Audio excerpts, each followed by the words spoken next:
नमस्ते बच्चों। आज हम कक्षा 8 का पाठ 9 कबीर की साखियाँ कर रहे हैं।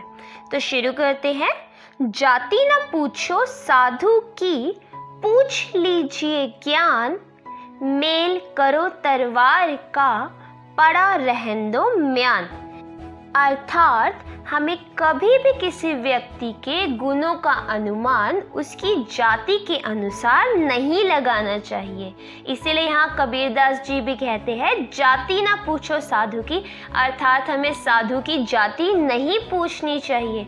पूछ लीजिए ज्ञान, हमें उसके ज्ञान को देखना चाहिए।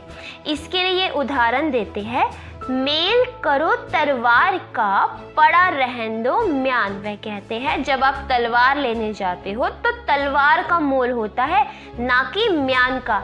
आप तलवार की धार को देखकर तलवार खरीदते हो, म्यान की सुंदरता को देखकर नहीं। इसी प्रकार सज्जन मनुष्य का हमें हमेशा गुण देखना चाहिए, ना कि उनकी जाति पाति पे ध्यान देना चाहिए।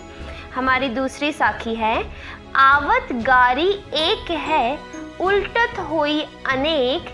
कह कबीर नहीं उलटिए, वही एक की एक।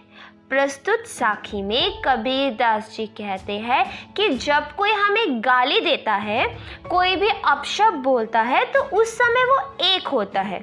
उल्टत होई अनेक, लेकिन जब हम उसे उल्टे अपशब्द बोलते हैं, उल्टी गाली देते हैं, तो वो एक से अनेक हो जाता है। इसीलिए कबीरदास जी कहते हैं कह कबीर नहीं उलटिए, वहीं एक की एक। वह कहते हैं जब कोई हमें कुछ गलत बोल रहा है, गलत अपशब्द बोल रहा है, तो हमें कभी भी उसका जवाब नहीं देना चाहिए, बल्कि चुप हो जाना चाहिए। क्योंकि अगर हम उसे जवाब देंगे तो वो गलत चीज़ एक की अनेक हो जाएगी। लेकिन अगर हम वहाँ पर जवाब नहीं देते तो वह चीज़ वहीं की वहीं समाप्त हो जाएगी। हमारी अगली साखी है, माला तो कर में फिरे, जीभी फिरे मुख माही। मनुआ तो दहु दिसी फिरे, यह तो सुमिरन नाही। इस दोहे में कबीरदास जी कहते हैं कि माला तो हाथ से फेरी जाती है और जीभ मुंह के अंदर भगवान का नाम लेती है। लेकिन अगर इस समय मनुआ तो दहु दिसी फिरे, अगर इस समय हमारा मन सारे दिशाओं में फिर रहा है, इधर उधर भटक रहा है, यह तो सुमिरन नहीं, तो यह भगवान की भक्ति नहीं है। यहाँ पर कबीरदास जी कहना चाहते हैं कि आप हाथ से माला भी जप रहे हैं और मुंह से प्रभु का नाम भी रट रहे हैं, लेकिन आपका मन अलग अलग विचारों में उलझा हुआ है। तो ये जो सारा आप कर रहे हो ना, माला फेर रहे हो, भगवान का नाम ले रहे हो, ये सब बेकार है। अगर आपको प्रभु का नाम लेना है, उनकी सच्ची भक्ति करनी है, तो अपने मन को काबू में करना पड़ेगा। आपको एकाग्रचित होकर सच्चे मन से प्रभु की भक्ति में लगना पड़ेगा, तभी आप प्रभु को पा सकेंगे। हमारा अगला है, कबीर घास ना निंदिए, जो पाऊँ तली होए। उड़ी पड़े जब आँखी में, खरी दुहेली होए।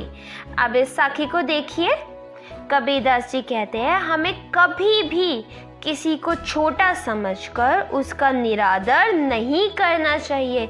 इसके लिए वे घास का उदाहरण भी देते हैं। वह कहते हैं कबीर घास ना निंदिए। कबीर कहते हैं कि जो घास होती है ना, वो छोटी सी होती है, जो पाँव तली हुई, जो हमारे पैरों के नीचे आ जाते हैं, लेकिन जब वो हमारे पैरों के नीचे आती है तो हमें उसे कुचलना नहीं चाहिए।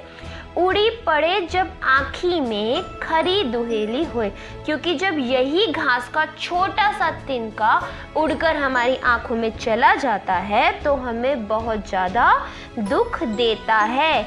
इसी प्रकार छोटे से छोटे व्यक्ति में भी कुछ ना कुछ गुण होते हैं, हमें उनका भी सम्मान करना चाहिए। किसी को छोटा समझ के उसका निरादर नहीं करना चाहिए। सभी मनुष्य बराबर होते हैं। अब हमारा अगला है, जग में बैरी कोई नहीं, जो मन शीतल होए। यूं आपा को डारी दे, दया करे सब कोई। अब इसमें देखिए यहाँ पे कहते हैं जग में बैरी कोई नहीं जो मन शीतल होए, अर्थात जिस मनुष्य का मन शीतल है, शांत है, उसका दुनिया में कोई भी बैरी अर्थात शत्रु नहीं हो सकता। या आपा को डारी दे दया करे सब कोई, यदि दुनिया का हर मनुष्य आपा को डारी दे, आपा को छोड़ दे अर्थात स्वार्थ, क्रोध, अहंकार की भावनाओं का त्याग कर दे, तो वो दयालु और महान बन सकता है।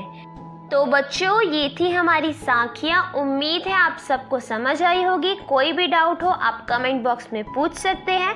वीडियो पसंद आई हो लाइक करना और चैनल को सब्सक्राइब करना मत भूलना। धन्यवाद। लाइक करना और चैनल को सब्सक्राइब करना मत भूलना। धन्यवाद।